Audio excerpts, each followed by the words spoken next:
Well, actually, we have a lot in common because I'm only half human too. Because Oh, I'm just coming off a 9-day flu. So I feel sort of a sense of kinship with a mermaid who is, I guess by definition, just half human. Is that right? correct. Yeah. What is your other half? My other half is re-emerging into humanity. Okay, welcome back. Thank you very Yeah, much. welcome. So tell us a little bit about yourself and what brought you here and kind of your inflection experience in your life that has now shaped what you do. So many questions in one. Okay, let's start with who are you and what do you do? Hello, I'm Kate. I'm plastic-free mermaid. I'm a mermaid, and I haven't used single-use plastics for a decade. So I teach that lifestyle. I teach how not to use plastics. I teach about the science, the reasons why we shouldn't use plastics. And then I'm a mermaid, so I free dive and I surf and I sail and I love the ocean. And you didn't just wake up one day 10 years ago and just say magically, plastic-free mermaid. You know, Correct. right? This sort of like would not be a normal response to humanity. So I'm wondering what experience in your life led you to make that decision? Yeah. So I was volunteering at a nonprofit in Santa Barbara in college, and I learned it was Jean-Michel Cousteau's Ocean Futures Society, and I was working for a scientist there. Her name's Dr. Andrea Neal, and she was studying microorganisms ingesting microplastics, which I had no idea, no context for what that meant. Sure. So she had to back up and explain to me that plastic does not biodegrade. It takes about 1,000 years to break down into the environment. And in that lifespan of 1,000 years, it doesn't just break down like a banana peel, but it breaks up into millions of tiny little fragments or pieces. First the size of a fingernail, like a macroplastic, then smaller, like the size of a sesame seed, like a microplastic, and then beyond, we can't even see it with the human eye anymore, it's a nanoplastic. And then it's working, these little bits make their way out into the ocean, and they're ingested by microorganisms as well as a range of sea creatures, which then works its way up the food chain. So just there's so much science around this, but that understanding that plastic does not biodegrade was shocking to me. Because I was in college, so I was, smoothie cups and red Solo beer cups at parties and all this plastic. Yeah, I mean, you cannot turn your head Right. in modern society without seeing plastic. In fact, that I know my wife sort of has this disease of, I don't know, it's yet to be named. Maybe you can help her name it. When she walks into a room, she is surveying the room now for essentially single-use plastics. She's seen The Matrix. Yes, she's seen The Matrix. Yeah. So, and then you traveled out to what I believe is like the big gyre in the Pacific. Is that right? Yeah. And I think the images of that have started to be popularized, but the size of it is just sort of beyond comprehension. I've seen like the size of France or the size of Texas. I mean, tell us a little bit about that experience. Oh man. I mean, they're all over the world too, these gyres. So what it is it's our currents, our trash maybe gets blown into the ocean or travels along rivers and streams and makes its way out to the ocean, and then it floats out at sea and then makes its way into a current, and then those currents travel around the world and then they converge in places. They run into each other and they form these large whirlpool-like systems between continents in those great open spaces. And they're these big swirling whirlpool-like systems, and all the trash collects there. And it creates this kind of dead spot where life can't really survive because there's big chunks of marine litter like nets and rope and discarded laundry tubs and just huge bits of plastic, and then it's all broken down into these tiny little bits, so then it's kind of this soup. So it's not, when Captain Charles Moore first discovered this about 11 or so years ago, it was sensationalized and people thought it was this floating island. Right. And so this is why we have to be careful about how we report facts and things, because everyone's like, this plastic island, you can go stand on it. And you can't, it's more of a soup. And so I was shocked and went out to visit it and took a sample, and it was just this, you can't separate out those plastics because they're the same size as the phytoplankton. How do you clean that. And these are all over the world. There's currents all over. So there's these little tiny gyres all over the world, and about 5 or 6 main gyres. Yeah. So, I was reading a little bit about the evolution and the invention of plastic.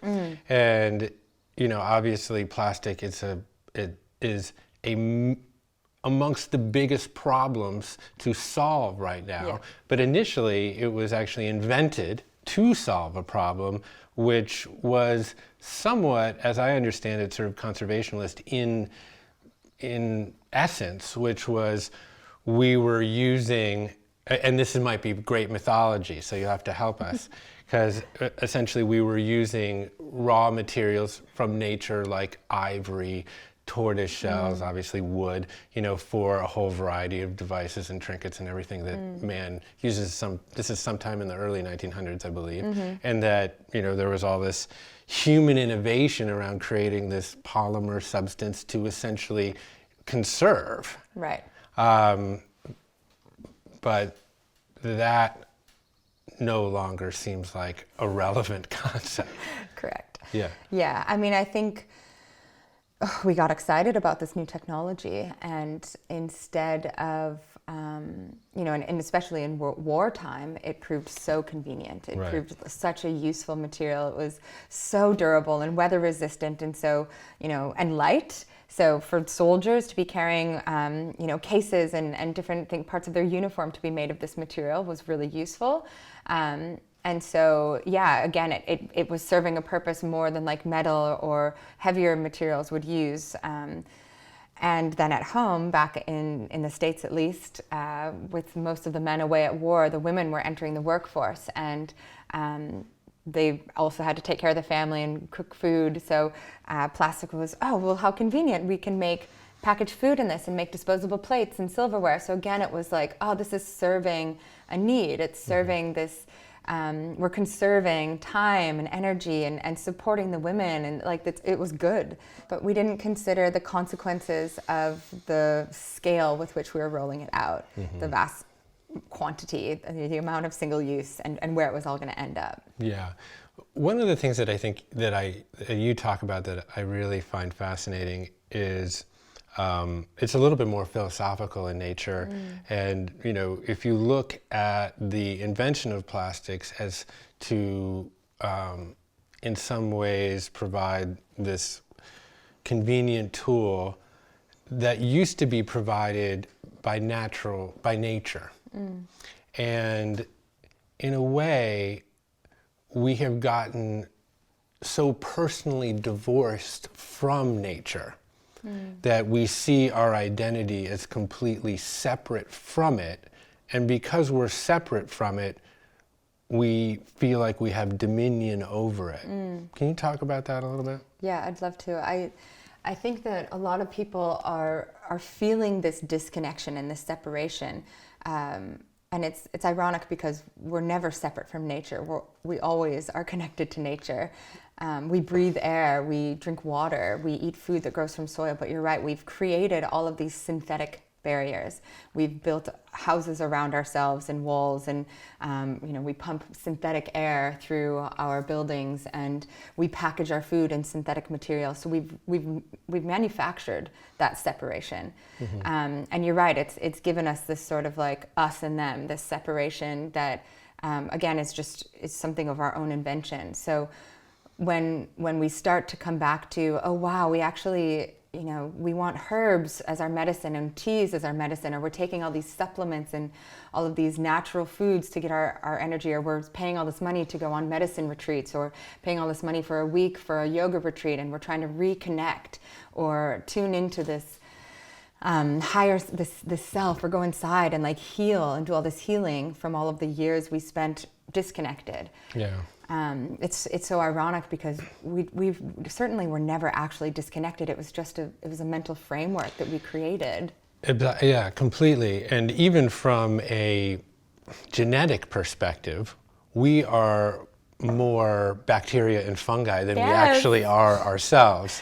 Trillions of bacteria. Yeah, I mean, when they mapped the human genome, I think in the 90s, and they were assuming because we are such these brilliant, complex beings that they would come back and we would have millions of genes. Well, it turned out we only had 20,000 or so, and that led to, well, what is going on? How are we functioning from a digestive perspective and all this other stuff? And now you've seen over the last 10 years this kind of efflorescence in the research and study around microbiome and more of that DNA. So we're really more, even our corporeal physical selves are more nature than they are truly us. Right. They're mostly dirt and water. Yeah. Yeah. So there are a lot of different kinds of plastics out there, and I think just from my my sort of neophyte perspective, I look on the bottom and there's different numbers, and what does all that signify? Or does it mean actually anything, and is it just like a myth to confuse us? It is a myth. Yeah. It's one of my kind of favorite myths to bust around these false solutions to our waste problems. When we started using plastic for all these, in World War II, for at home disposable materials, forks and plates, recycling was invented by the plastics industry. So Big Oil was like, okay, how do we make people feel better about all this plastic that they're just throwing away? Oh, let's create a separate bin for all of these materials and say, don't worry, we're going to repurpose, we're going to recycle these things into equal materials. But now we know that it's not actually being recycled. Things get downcycled, plastic can be downcycled, but unlike metal and glass and paper that can be recycled into something of equal value, plastic can't really, because there's so many different types. And amongst those types, even, PET, polyethylene terephthalate, which is the most commonly recycled, plastic water bottles. Or, is that or number Coke bottles. one? Number one. Yeah. Number one. But they use that in making food packaging as well. And even those, it's crusted with soda, or it has a sticky glue on it from a label, or it has color printed onto it, ink printed onto it, or it's been dyed with another color, or it has phthalates, different chemical additives to give it different characteristics like rigidity or opaqueness or something. Right. So it's this one plastic, PET, but it's got all these different things in it. So it's really hard for it to be a pure material like simply glass or metal. Yeah. And I read, I think only 9% of plastic is actually recycled. But when you say downcycled, what does that actually mean? So when they say 9% has been recycled, they mean downcycled. They mean downcycled. Yeah. Okay.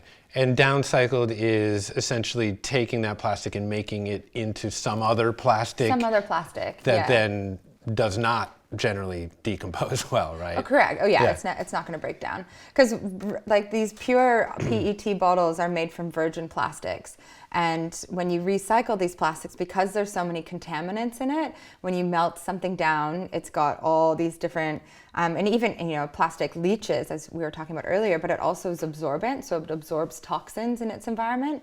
So recycling plastic into something that we could eat or drink out of just is unsafe. Yeah. And there's not regulation around this yet. So this happens a lot.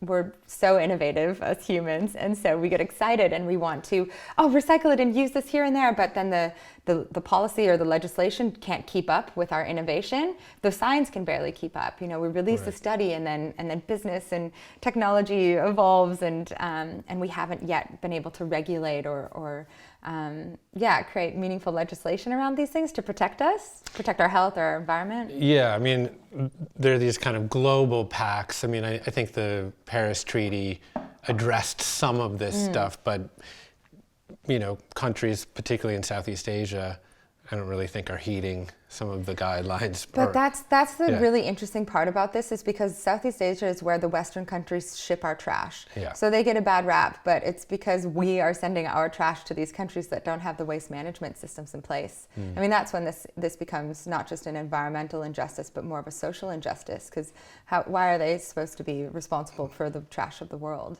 Right.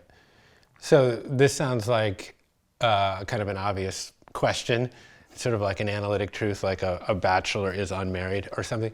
But what is single-use plastic?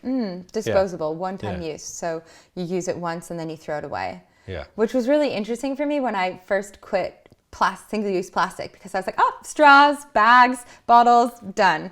And then I was realizing as I was shopping that all the food packaged in plastic, that's single use. Even the shampoo bottles and the makeup containers, the packaging around my technology, like all of that is single use plastic, because you just unwrap it or you use your shampoo for a couple months and then you throw that container away. Right. So it's pervasive and insidious, really. I mean, you gave a few examples of perhaps not the obvious single-use plastics, because I think there's a general movement against using sort of plastic bags at grocery stores, and I suppose that's incremental progress.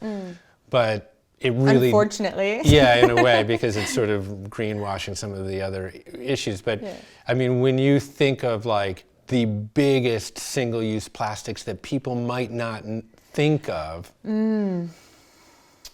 I mean, health and beauty aid industry, probably. Yeah, I mean, it's so hard to narrow it down, because I mean, that's why we're doing a course on it, right? There's so much plastic that we don't even realize around us. Like I look around here, and I think the one that is most shocking is our clothing. And that's not single use, because we wear our clothing over and over again. But if I think about what's the most shocking amount of plastic that we use and we're contributing to plastic pollution, it's when we wash our clothing, thousands of little threads, synthetic threads are shaken loose. Little threads are shaken loose of natural clothing as well. But it's when they're synthetic that they're ending up, they're out the water, they're out the laundry machine, out into the waterways, and that goes out into the ocean, because the treatment plants aren't able to separate those fibers out. And so follow that, keep following that train of thought for me, because what are the most horrific and negative ramifications of single-use plastic? I mean, we kind of have a sense of like, it's wrong, and it's not good for the environment, and they end up in landfills, and some of them get incinerated, and that releases chemicals into the air. But I'm glad you know that, but what's going on with it? Where does it go, and how does it fuck us up? Lots of fucking us up. So here it's traveling out the water into the oceans. This is where the fish are ingesting it. These little fibers weave their way into the gastrointestinal tract, and then because plastic itself is toxic, so it's in the environment, it's piling up as pollution, it's leaching its toxins into the ground and the soil, the groundwater. It's also shedding these little microfibers, and also any packaging is shedding microplastics, these little particles that then are being ingested by wildlife, and these negative impacts, which I'll get to, bioaccumulate or get bigger as other creatures eat them, and they make their way up the food chain. So if we're eating fish, if we're eating meat that have been eating plastic, all of those negative toxins are bigger in our bodies. So what are these negative toxins? So there's plastic in this thing here? Yeah, that thing. That's why I was thinking maybe if you're not fully human, maybe you're half plastic. Oh, you were but setting me up. Good. You seem like you're doing a pretty good job. Okay, sorry to interrupt. No problem. So plastic's shedding these little microfibers, and it also leaches. So it is. It's attracted to fat, so if it's storing anything with fat in it, the container is going to leach into that food or that drink. So if you have a latte, with milk in there, it's going to leach to that milk. If it's storing anything that's hot, so if you're storing hot food into plastic Tupperware, or you're getting takeout in a plastic box, or you're microwaving food in plastic, the plastic chemicals are going to transfer into your food or drink. And if something's sitting on a shelf for a really long time in plastic, like duration of time in that plastic, it's going to leach. And what these chemicals do, we're finding, is they actually act like estrogen in our bodies. So when we ingest these foods or drink these drinks that are contaminated with the plastics, they travel through our bloodstream and trigger all of our estrogen sensors or receptors around our body, and this disrupts our endocrine system and eventually our reproductive systems, and leads to all sorts of diseases, which I can talk about. Well, before you talk about that, because I'm very squeamish about anything medical, so I might have to go off camera for that particular piece. I believe in the general. I'm an optimist, and I believe that it's people in their general nature are good. Yes. And when confronted with this kind of problem, people can feel paralyzed by the enormity of it, and they simply just go numb. So what would you say to that person that is paralyzed by the enormity of the problem? What can they do? Baby steps. It's just taking, what we know and what our options are, and doing our best. It's the climate situation can be overwhelming as well, and we just have to minimize our own impact and look at our individual footprint and do our best to use less plastics, to prevent food waste, to drive and fly less. Like just looking at all these things that we can do for our environment, and stay curious as well. Ask more questions and figure out more of the sources of our trash, or where we're buying things and how our food's being grown. So just reconnect And do you but just even in a daily quotidian sense, Yep. what are the first baby steps to begin to eliminate single-use plastic from your personal life? Well, first of all, quit the obvious ones. Quit single-use plastic bags, bring your own bags. Quit using single-use plastic water bottles or drink bottles, bring your own bottle. And if you forget these things, get resourceful, go without, or use a cup, try and find some other vessel, or use a cardboard box at the grocery store to get your groceries out. Bring your own coffee cup, start bringing your reusables, build those habits. Change where you shop at the farmers markets, support local makers, artisans, makers of, vegan coconut yogurt or something, research and find people that are making these things and support those small local food movements. Shop bulk, go to the refill centers, bring your own containers, set your own up at your home, find these suppliers and just order a large bag of beans and keep it in your basement, and then you can just refill for yourself. So just changing how we're consuming. So instead of just blindly consuming and trusting all these corporations that are delivering us all these packaged products, kind of coming back into ourselves and seeing how we can make little changes day to day. Bring our own materials, make things at home. I make all my bath products. I make much of my food products at home. So it sounds like what you're espousing is a more sacred way of living. And I'm curious, as you started to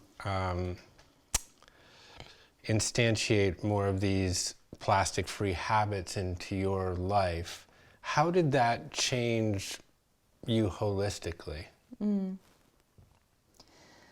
Yeah, beautiful question. I think that is definitely the mindset that we want to take when we approach quitting something as pervasive and ubiquitous as plastic. That instead of what I did, which was kind of this just huge quit, I'm done with this forever, which was extreme. Guillotine approach to plastics. Yeah, which, of course, as I said, I then continued to be a learning journey as I realized what that meant. But yeah, it's just approaching this as we are connected to nature. We are not better or bigger than anything in nature. In fact, we are connected. We're a part of this. And just creating that holistic appreciation is so fulfilling and rewarding. And that's what makes these changes sustainable. Because it can be really overwhelming to think, I have to make all my stuff. I have to bring things. I don't know how I'm going to change my routine. But when you look at this as this beautiful holistic lifestyle, that all makes sense. That all is easy. It's of course I'm going to make my own face balms and lip balms and body butters because it's part of my process. It's part of this quality of life that I'm choosing. Yeah, I mean, do you feel, though, in order to make really systemic change, we need a fuckload of mermaids, right? We do. We need to build an army. And that is hard in the face of essentially a hyper-commodified capitalist system that relies on efficiency that essentially strips the world of the sacred. Right. Because the sacred is unique. It's making, your own pie at home instead of buying it in a plastic Self-sufficiency. container or something like that. But when we live in a culture that essentially is based on a system that consistently tells you that you are not enough, Right. and then markets trinkets and devices for you to address those perceived deficiencies, really you need a grassroots revolution to change the systems and structures by which we live and by which we're governed. And I'm curious, like, how one does that. I mean, you're certainly doing it by example. I mean, and I think of, like, how do you, is it purely a grassroots movement? Does environmentalism and sustainability sort of have a marketing problem? And I wonder if you could kind of talk to how you can create the critical mass to Right. overturn these systems and structures that are deeply embedded in our society. That's why I love the health and wellness movement. I love that people are starting to put their money where their mouth is. They're really, and yes, it's being taken advantage of, and there's all sorts of marketing and trinkets that are catering to this new value of health and wellness.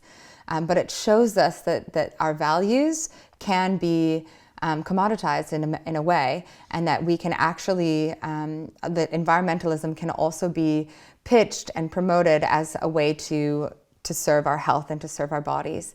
And that's why the angle around the science, the fact that that plastic is actually contaminating and poisoning us on a daily basis and affecting our reproductive, like leading to infertility and cancer and obesity and depression and all of these things that, we're actively trying to avoid by leading healthy lives. So I think getting this information out mainstream, and it's really interesting actually, because as I've been an activist in this space for a long time, and the grassroots movement feels so slow, and Right. we'll get legislation passed and then it'll be overturned, or it won't be strong enough, so it won't actually make a difference.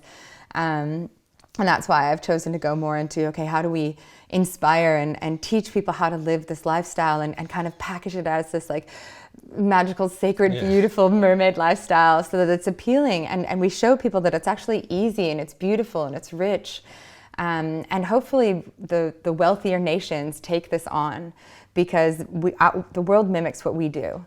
And so if we can reduce our plastic use, because it's so hard, the real solution to all of this is turning off the tap of plastics. So just stopping the extraction of oil and the production and the manufacture of all these plastic products. How do we do that? We try to target these corporations, but they're so, they've got immense resources. And there's plenty of great movements out there that are working towards that. And then we also try to do the cleanup and try and work with Southeast Asia and these different countries that all of our trash is ending up, and it's really leaking out into the environment there. So we try to figure out systems there as well. But what do? We work on the narrative. We work on changing our relationship to single-use plastics, so that can become a trend, and that can become a movement with our communities that have real impact and influence. Yeah, no, I think that is a good point of essentially changing the story. And that goes back to kind of this notion of the separate self. Yeah. That is our modern story, that I'm an individual living amongst other individuals in Yeah. this separate and external universe that I'm only a part of but not connected to. That if we can effectively change the story to feel like more connected human beings to each other and to nature, that, essentially we might not have the same sort of, I guess, resources to lobby in Washington against, entrenched corporations, but we do have the power en masse of our consumption Demand. habits. Yeah. And that's extremely powerful, and there is precedent for large changes of consciousness. I mean, I look at, like, smoking is one that gets held out there often is that, we as a culture have changed largely how we've approached that notion of smoking. And that's a perfect example of how we influence social change. Like social law can be so much stronger than a political law. If we can make something, like when someone smokes, it used to be cool, and now it's like, oh, ew, I can't believe, we created that. Yeah, that's interesting. So there's accountability. We have accountability to each other there. And I guess I might ask you kind of in summation, what is the relationship between community and solving for plastics? Well, I think community is essential for solving all environmental issues, and which is like earth issues. Bringing it back to the local instead of this globalization where we're importing and exporting foods and things all over the world, and instead coming back to the local level, to our local community, and working with each other and the people, our neighbors. If disaster hits, we're going to need to know these people and who can grow food and where the water sources are. Yeah. So coming back to that local and more to your point or your question, in terms of our local or our social circles and our communities, how can we create these social norms? How can we be the ones to lead with grace instead of pressing this and making it that aggressive, like, even, can you sign this petition or, donate now? Right. It's not this urgent. It's more just like, this is important to me, and this is how I'm doing it. Letting it be easy for other people to adopt and take on, and just outright saying, hey, let's create this as a social norm within our community because it's important. Yeah, and how empowering that is for people to be able to have a sense of that they can exert control over their own lives. Right, yeah. I was that. Which is so interesting. Yeah, I worked for Greenpeace out of college, and I was that rabble rouser, like knocking on people's doors during dinner time and being like, the local incinerator, you've got to sign right here, give me $10 because I get one of those $10, or whatever. So good. And that has its place for sure. We are, my wife and I always we talk about this, like my role is very much to be sitting at the table with the corporations and being like, okay, how do we work together, while she's outside with the picket sign being like, no way. So, it does take, I think, a lot of different skill sets to address the issue. But I think what you're doing, which is like tantalizing as a mermaid might be, is I think showing that there is this kind of life that can be led that is not only good for yourself, but good for the people around you and for the world. And that's so enriching. Yeah.